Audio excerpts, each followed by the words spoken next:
हरे श्रीगुरुपवनपुरपते पाहि मां पाहि दशकं 96 10வது श्लोकम् ऐलः प्रागुर्वसीं प्रत्यतिविवसमनास् सेवमानश्चिरं तां गाढं निर्विद्य भूयो युवति सुखमिदं क्षुद्रमेवेति गायन् त्वद्भक्तिं प्राप्य पूर्णः सुखतरमचरत् तद्वदुद्धूय सङ्गं भक्तोत्तं संक्रियामां पवनपुरपते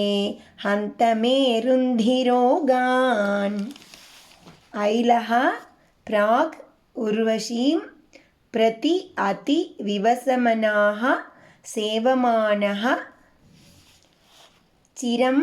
तां गाढं निर्विद्य भूयः युवति सुखम् इदं क्षुद्रम् एव इति गायन् त्वत् भक्तिं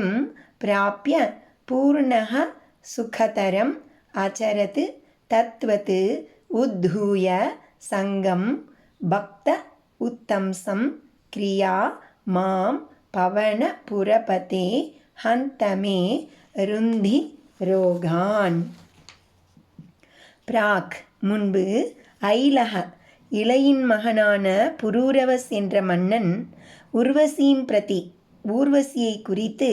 அதிவிவசமனாக மிகவும் வயம் இழந்த மனத்தனாகி சிரம் நீண்ட காலம் தாம் சேவமானக அவளை மகிழ்வித்திருந்து பூயகா பிறகு காடம் நிர்வித்யா ஆழ்ந்த வைராக்கியத்தை அடைந்து இதம் யுவதி சுகம் இந்த பெண்ணின்பம் க்ஷுத்ரமேவ இதி மிக அற்பமானதே என்று காயன் பாடிக்கொண்டு துவத் பக்திம் பிராப்யா உன்னிடம் பக்தி கொண்டு பூர்ணகா நிறைவு பெற்று சுகதரம் பேரின்பத்துடன் அச்சரத் திரிந்தான் தத்துவத்து அவனைப் போல் உத்தூத சங்கம் பற்றொழிந்தவனாய் பக்த உத்தம்சம்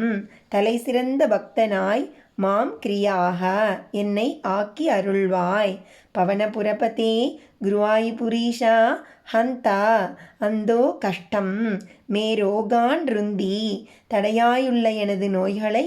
விலக்கி அருள்வாய்.